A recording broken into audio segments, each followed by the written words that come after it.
parents. Make sure he knows that. He knows doing it. Was she sleeping? Was she sleeping? Not responding to me, and then she tried to drive off twice. I said, Was she sleeping? no, she was like this. There's 14 adults planning on calling you. Is the car off? Okay. She kept trying to turn around and drive off. Okay. I was trying to come. Okay. Hey, we're not arguing. I'm just trying to figure out what's going on. I was trying to drive off. The car behind me, I was talking to them, and then they said they were going to leave off, and I just stopped my car. I was not trying to drive off. I was not trying to do anything wrong. So she was sleeping. I was not she was sleeping. talking like her. She I was talking to my friend behind I was me, trying to tell him to move, and they and he saw literally. me. She didn't notice me at all. I would knock on the window. She didn't even move. She knocked on the window one time, and I answered the call. She kept Right there, I turned off the car. Okay. She told me to get her the keys. I Okay. gave her the keys. I Cool. was not doing anything wrong. What's your name, ma'am? Jacoria. Jacory, do you have your ID on you? Or your DL? Where are you coming from tonight? I was coming with my friend. Where to? Still Lieutenant 19 Came out. from the club. The club? Alright. Which club did you go to? I went to social. Social? Yeah, Alright. he was right behind me. She let him go, and she Where were you parked before this? right here. I didn't park Right. nowhere other. Oh, you know you can't park here anywhere, right? He told me to park here in front of him. Okay. I get it. I was doing nothing Jacora? wrong. Jacoria. A favor? Yes. Take your seatbelt off, and I just want to ask you a couple questions outside the car, okay? Okay. You be cool with that? Yes. Appreciate that.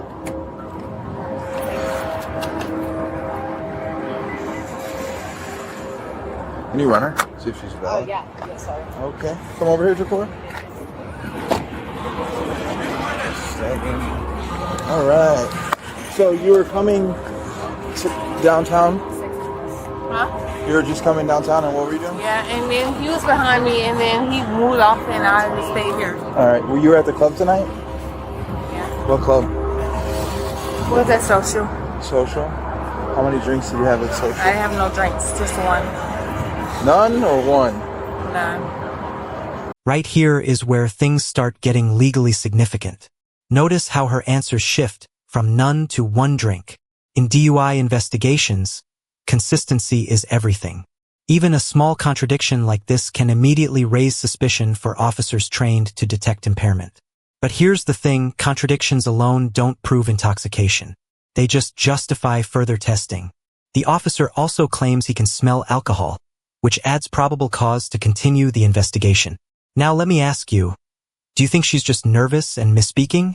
Or is she trying to downplay how much she actually drank? I can smell it. Okay, I get you, but I didn't do nothing wrong. Hear me out. I'm just asking how many drinks you had. None. None? You said one? I literally you said was none? there with my friend, and my friend drove off, and So 0 alcoholic beverages tonight. yeah, Did you smoke any weed? no. None I at don't all? smoke weed. I'm very, I want to get home to my son. Okay. My son's there with me, and my friend was behind me, But- and she let my friend go off, and she just like literally got came to me like I was the I problem. got you. So here's what I'm doing, right? Yes, You're behind the wheel of a car. I understand. You're swaying when you walk. I'm not swaying. I'll go clearly with the walk. I Okay, promise. that's fine. Jacora, I need Can you give me a chance? Like, listen. I'm trying to listen. get... Okay, but you're not being honest with me. I am being honest with you. How many drinks Like, did I you had a son. I have a son. Okay. Listen to me. Okay, I'm listening. I understand that she let him go off, but listen to me. Okay, I'm a good girl. okay, I won't do nothing bad. okay, I love my son so much. Okay. I promise you on Jesus Christ. okay. But So, please, can you give me a chance to like? what do you need a chance? Why are you so nervous right now? I'm not nervous. So what do you need a chance for? I'm just saying, like, she just literally let my friend go off, and my friend brought me here. Okay. But why are you? What do you mean? Give you a chance? Like, let me show you that I'm very much ready to go home. Are you? So, I operate on honesty, right? Now, how many drinks did you have tonight? You said one. You said some. Where are you at? Because I'm. Here's the thing. You see where I work downtown? You think I deal with people that drink a lot, right? You think I know you're not being honest with me? How many drinks do you have tonight? One? What kind of drink do you have? Just have one drink. What kind? I had like one drink with my friend. Was it a beer? Was it a mixed drink? It was a mixed drink. Mixed drink? What kind of drink was it? It was a, I think he gave me like what is it called? It's like a Sesame Beach. Okay, so did it have more than one shot? Would you be willing to do some exercises with me so I could see how impaired you are? Now we've entered the most critical phase of a DUI stop, the field sobriety tests. These tests aren't just random.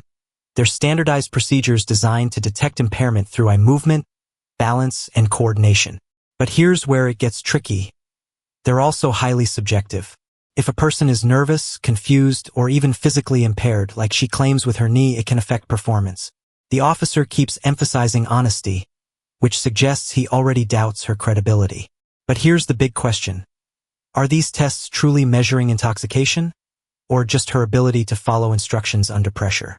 Stuff like that? Okay. All right, and you're going to follow this right here. Are you going to follow this with your eyes and your eyes only without moving your head, okay?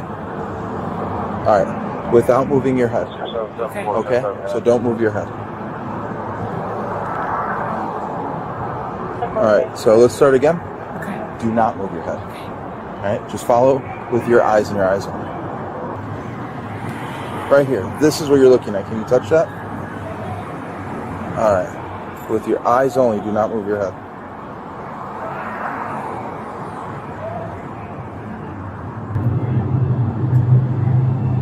Stop doing that.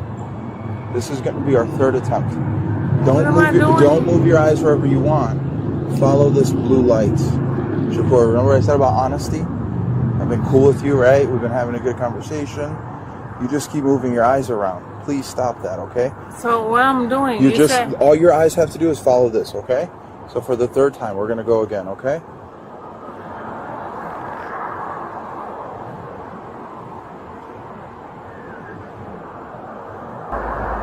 scare me. All right, are you unable to do this? Yeah, I am. Okay, cool. So let's do the next one, all right? So after a fourth, just stop moving. Stop. So after 4 attempts. This moment is crucial. The officer clearly states she's unable to perform due to not following directions. Legally, that can be interpreted as impairment, but it's not always that simple. Courts often examine whether the instructions were clear and whether the subject had any physical or mental limitations. She mentions being bow-legged and struggling with balance, which could be a legitimate factor. But from the officer's perspective, repeated failure equals probable cause. So now ask yourself, should difficulty following instructions automatically be treated as evidence of DUI? You're unable to perform that just because you can't follow directions, okay? I can't follow directions, but we're just gonna move on to the... like... Okay. So the person you let go, he's the one who gave me the drink, like... Okay, but how old are you? 29. So you're an adult and you choose what you can drink, right? So let's go over here. Put over here. No, just right here. What are you doing? Okay. Pick up these shoes because I'm like bow-legged, so my legs like may move. Okay, cool. Can you come over here and face this way? Nope. Come over here and face that way. There you go. All right. Can you do me a favor? Can you imagine a line from here all the way down over there, like a generally straight line? Yeah. Hello? I didn't say nope. I'm just one step at a time, okay? Yeah. So when I tell you, nope. We're doing a deal. Yeah. Can you come over here? Jakora. No. Jakora. Come over here. Yes. Let's go over here. All right, start over again, okay? I'm trying to help you right now, and you're not helping yourself. So stop. Please, so just help me. You're lucky. You just fuck me out real quick. Okay.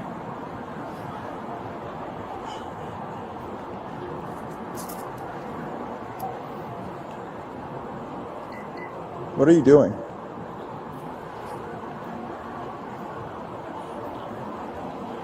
All right. My legs to like realize what's Gotcha. going on. All right. So can you put your left foot on the line? $25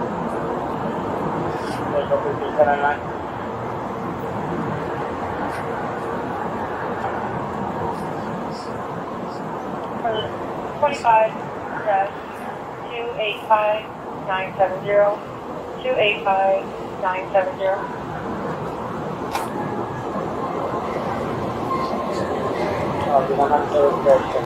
Alright, cool. Come over here. Next one is a one leg stand, okay? You're gonna pick any foot you choose. Your left, your right or left. Doesn't matter, completely up to you. When I tell you, you're gonna raise your foot approximately 6 inches off the ground.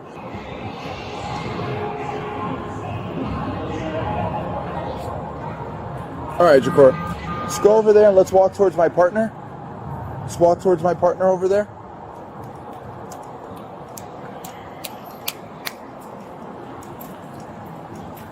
And just like that, the situation escalates. She's officially under arrest for DUI. This decision is based on the totality of circumstances: inconsistent statements, the smell of alcohol, and failure in sobriety tests. But here's what makes this moment so intense. She's still insisting she's fine, still asking for another chance. Emotionally, you can feel the panic setting in. Legally, though, once probable cause is established, officers are within their rights to make an arrest. But do you think they moved too quickly here? Or was this the right call based on what they observed? Alright, you're being placed under arrest for DUI, okay? Alright, that's fine. I'll get Johnson's. And I'll get you your phone. Yeah, you get Johnson's. I'm gonna close your window and get your keys. Yeah. Do you have a purse in the car? Yeah? Alright, we'll get that for you, okay? Can I do it again? No. Hey, just relax, you're fine. I'm not, no one's pushing Okay, you. that's fine. Here, we're just gonna... You want to search her real quick? Come on over here. Yeah, you can put her shoes on real quick. Alright. Walk over there. To your right. I'm trying to tell you right here. What are you doing? I'm trying to show you right here. Stop. Keep walking. Stop. You don't have to hold me. I'm gonna go out there and you don't have to hold me. I don't want you to fall over. I'm No, gonna fall. Alright, relax. No, right here. She's been searched. Good. How you doing? DUI. Giving you a lawful command to step back. Or do you understand? Do you understand? I don't. You don't? Okay. I don't understand what you're saying. Sit back. I don't understand what you're saying. Sit back. I don't understand what you're saying. You're going to stay away from her. What you're saying, I don't understand. Okay. What you're saying to me is very, like, it's speaking to me, like, in parables, and it's like, it's not working for my comprehension. So I'd rather you just step back from me. I'd rather you listen. I'd rather you step back from me. Because what you're saying to me, I don't understand. This is where things become even more complicated. Her emotional state escalates rapidly. She claims fear, confusion, and even past mistreatment. She repeatedly says she doesn't understand what's happening, which could indicate distress or possibly impairment. At the same time, officers interpret her behavior as noncompliance, leading to additional charges like resisting without violence. This is a powerful reminder. How someone reacts during an arrest can significantly impact the legal outcome. But let's be real for a second. If you felt overwhelmed and scared in this situation, would you react any differently? Do you guys see my face? I don't understand what he's saying. He's very much in my face, and I really don't understand what he's saying. I really don't understand. My name is Jacoria, and I don't understand what he's saying. I don't understand what they're saying. I don't understand what she's saying. I don't care what they're saying. I'd rather them to step back from my face. I don't understand what they're saying. I'd rather them stop talking to me because I have a son and I have a knee impairment. Sit down. You're going to sit down. They're pushing me down right now, and I'm very uncomfortable. I'm very uncomfortable, and I feel very scared for my life. And I'd rather somebody come in here to help me. Again, can we just... Can you please help me? All right. Because If she gets up again, I don't care all right. about what they're saying. I have an impairment on my knee, and I told them Do not already. put your leg. I told them already I have impairment on my knee, and it's on camera, and I'd rather them step back from me because I came here before, and they slapped me in the face, and they hurt me really bad, and I don't like it. I really need someone to help me. I don't trust them. I want to be rescued right now. I need somebody here who really understand what I'm saying, and I want them to get out of my face. And that's true. My name is Jacoria. So if anything happens to me, just know that I'm telling the truth. I didn't do anything wrong. I told them I got in an accident before this a week Stay ago, back. and they're still walking away. So, Nope. I will walk. Let my arm go, please. On the camera. Stop, ma'am. Let my arm Stop go. pulling away. I'm not pulling away. Stop pulling away, ma'am. He's lying. He's lying. Ma'am, I'm stop not pulling away. I'm not pulling away. I'm right here. You see my Stop hands? pulling away. You see my hands? Stop touching. I'm not pulling away. I'm not Relax. touching. My hands are right here. Take a seat. I'm taking the seat. Take a seat now. I'm taking the seat. Take a seat. You see my hands? Get in the car. I'm taking Put the them behind your back and get in the car. Put them behind my. In the end, this case took a dramatic turn. Despite the arrest and everything the officers observed that night, she was ultimately acquitted of the DUI charge in court. That means the jury found there wasn't enough evidence to prove beyond a reasonable doubt that she was driving under the influence. Even more, the resisting charge was dropped through a legal dismissal. This highlights a key truth in the justice system. What seems convincing in the moment doesn't always hold up in court. Evidence, procedure, and reasonable doubt matter. So what do you think? Was this a wrongful arrest, or just a case that didn't meet the legal standard? If you found this case as shocking as we did, make sure to hit that like button, share your thoughts in the comments, and don't forget to subscribe for more jaw-dropping courtroom breakdowns. Get in the car. Get in the car. Jacarea was charged with resisting an officer without violence and DUI. On October 30th, she pled not guilty to the resisting charge, and on January 7th, the judge granted her a nolle prosequi disposition. On September 9th, she pled not guilty to the DUI. She and her public defender took it all the way to a jury trial where she was ultimately acquitted of the DUI charge on November 3, 2025.